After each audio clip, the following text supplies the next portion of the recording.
Hi everyone, it's Julie here at Artful Elements, and I hope you're having a great day. We're going to be creating some stabilized fusion sheets. Now these sheets are stabilized with UV resin or a two-part epoxy resin. And what we're doing is we're simply taking bits and pieces and glitters and whatever you have that's mostly loose material, and we're going to create a sheet from that we can then in turn cut, die cut, whatever we want to do. It's going to give us the ability to do that, which makes layering so much easier. You're going to see here, like I've got a piece of our lace. This is our fusion lace. And it's very organic. You can tear it really easily and you get these little rough edges. We want to stabilize that if we're wanting to use our die cutters and things, because otherwise the pieces will fall off. Little pieces will break free. And we want to keep it as one unit, and that's how we do it, is with resin. Same thing with like glitter. If you wanted glitter, you would sprinkle it out. We stabilize it with UV resin or a two-part epoxy, and it's going to be a sheet for us to then work. Now, I've done videos over this in the past, and this is just a refresher of that video. Now, regular fusion film or regular sheets and stuff, we can die cut those all day long. However, you could still go ahead and make this a stabilized sheet that you could run into a die cutter, and then your resin part, your layered part, will already be done for you. So anyway, let's get started. You can see here, this is a piece that has been stabilized, and it's just rigid. So I will take a heat tool and we warm it before we, cut it, and that just helps it make the cutter work easier for us. So so let's set that aside. What we're going to be using is a transparency sheet. I'm just going to cut it in half. You can also use these acetate sheets, but transparencies can handle heat, and that's really what we want. And you also want to know that we want to make our sheets really thin, so we're going to be able to press them down really flat and cure them. And see there, I'm holding a pick that was done with a pick punch. So basically all you do is just drizzle out some of the UV resin. Now you don't want to do too much because we are going to be pressing it flat, so that's going to force it outwards, and so we don't want to go too far that it's going to go out the edges of our material. Now I've selected a piece of our lace, and like I said, this material is great because it just tears apart and pulls apart, but I want to be able to stabilize it so whenever I go to cut it. So anything with holes or, like I said, things that are apart, this will cut really clean. And now we're going to take, after we've got our pieces placed down, we'll just drizzle some more resin, and that's just going to ensure that we get it coated. Now, just remember, if all of it doesn't get coated in this process, it's no big deal, because most of the time we are going to go back and coat with resin anyway. We'll do brush coat. So here I am, flattening it out. You can use a book or something or a squeegee to get it really pressed out, but there I have it. I've just done it with my hand, and now we're going to cure it. These sheets are just so simple to do, and you can stockpile them. So if you have leftover resin, you can add, alcohol inks, mica powders, whatever you want to change the colors. If you've got extra resin, you're just going to pour it out, press a sheet, and put it away. I do like to store the sheets with the film so that, I don't have to worry about them clinging together, but that's totally up to you. Now, you want to cure it well with the lamp because that's just going to make it peel free much easier. And see there? That's how quick it was. We just laid the piece down. Look how pretty. I'm going to turn this into a guitar pick. Now we'll just use these sheets over again, and we'll just keep on going. So I think the next one here we're going to do is we're just going to lay out some, I think I've got some fine-spun, and then just some of the flecks that are left over, because fine-spun and fantasy flake can get really fine, but it's still very beautiful, and this is going to allow us to do that. So I'm just spreading it out onto the sheet. I'm going to kind of mix it up. We'll add a little bit of this and a little bit of that.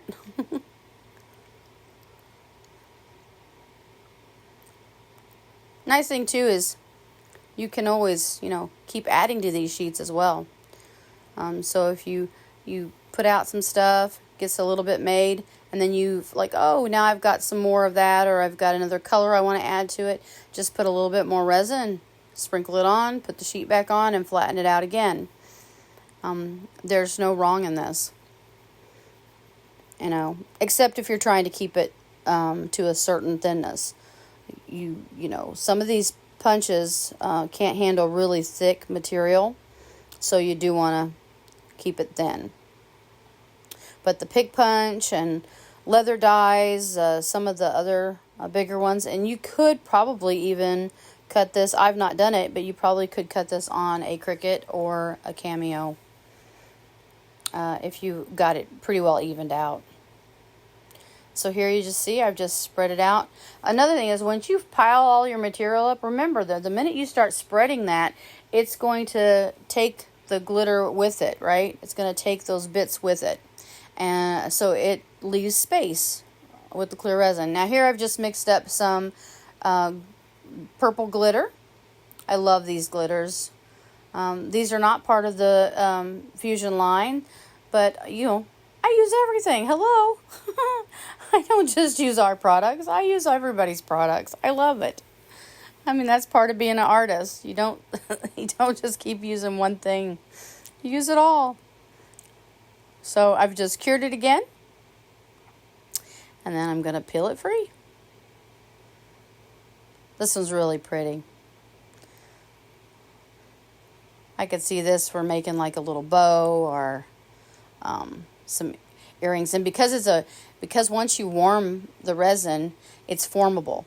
So it may be in a flat sheet right now, but you warm that, you can form it around a shape to get different things. And you'll see that here in a minute. I'm going to do some shapes and we will form them.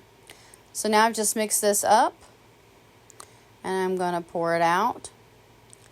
I know you always have leftover, glitters and leftover resin. We just save it all. Really do. Even that cup I will pull out later and use it and flatten it out. But so here we are. We've got it. And then we're just going to spread it out. Like I said, you can use a squeegee, a rolling pin, just anything. You just want to be careful how close to the edge you get, especially when we cut the sheet in half. Just give it a good cure. Now, when the glitter is opaque, right? It's just harder for the UV light to go through. So we're always going to cure both sides anyway, but these will take a little bit longer sometimes to cure. And you'll kind of see that where I'm pulling on it here. There was some areas that still were soft. And even now, this is real flexible, so we definitely want to cure it longer. And then you can cut it with scissors or whatever. So here we are. Here's our sheets. So fun. And then here's some that I had done earlier. Just really makes some beautiful necklaces. And the layering, oh my gosh. Yeah, the layering is where it's at. So we'll trim off. You see how easy that was? Now, see where I'm showing you the crack? That's just to show you that if you try to force it to cut and you haven't warmed it, then you can crack the resin because it's rigid. Here I'm showing you when it's warm, it's formable. And then if I don't like it, guess what? You can warm it and flatten it out again. Now we're not overheating it by no means, but we are warming it enough that we can get it flattened back out again. And when you're doing these projects, let's just face it, you might bend it and you're like, oh, I don't really like that. So, okay, no big deal. And then, you'll maybe find another piece that you like and you can cut it and layer it in there. Here's these freeform pieces that you can then go back, and if you wire wrap, you're going to be able to, look at this, I saved little bitty pieces, but, you can wire wrap those and put a bail on them. or even put them into a mold. So cast a series of them like little stones and put them inside of a mold for a pendant, a bracelet, a vase, a tumbler, create these little gems. So easy to do. So, and now I'm going to warm this piece here up. This is that lace piece, and this is the one I'm going to use the pick punch on.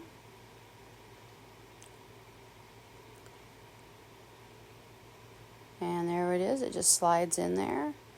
And then we'll just punch. I love this punch.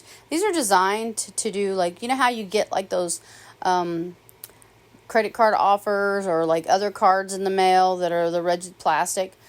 That's what these are for. You can make picks out of pretty much anything. And that's what I'm doing here. I do lots of guitar picks. And now here I'm going to show you the round. So I've warmed it. It's real soft. Now this one here, I've used this one so much, it takes a little bit to get it to cut, but it does work. And now I'm just warming to flatten it out. You can also use a piece of acrylic to lay on top of that to flatten it. Then we'll warm and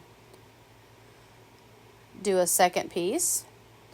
This is just so I can show you what we can do with a ball tool. We can make some really like little fluted flowers. Little Look at me sitting there. Cut, cut, cut. I just wanted you to see that not everything is perfect for me either. I too have to deal with problemed things on a daily basis. So anyway, and then, okay, so if we're using glitters, right?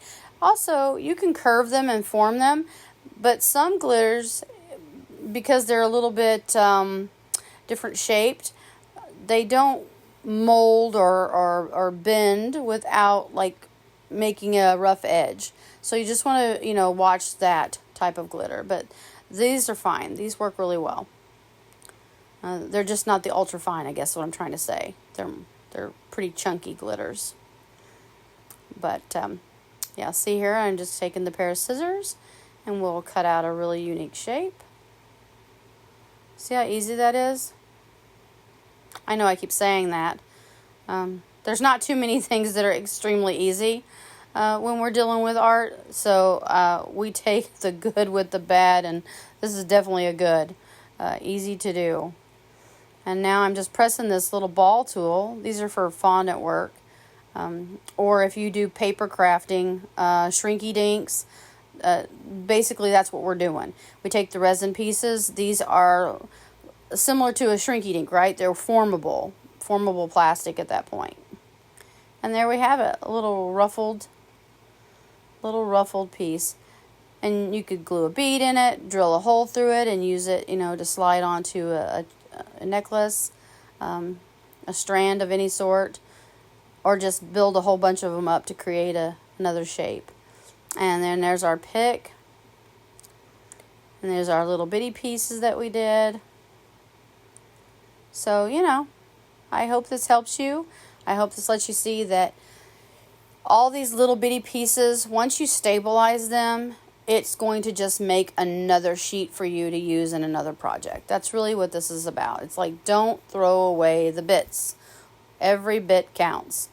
And this is how we make it count. We turn it into a sheet that we can then do whatever we want with it. So I could see you guys doing all sorts of things. So thank you so much for watching, and happy creating. And till next time, bye.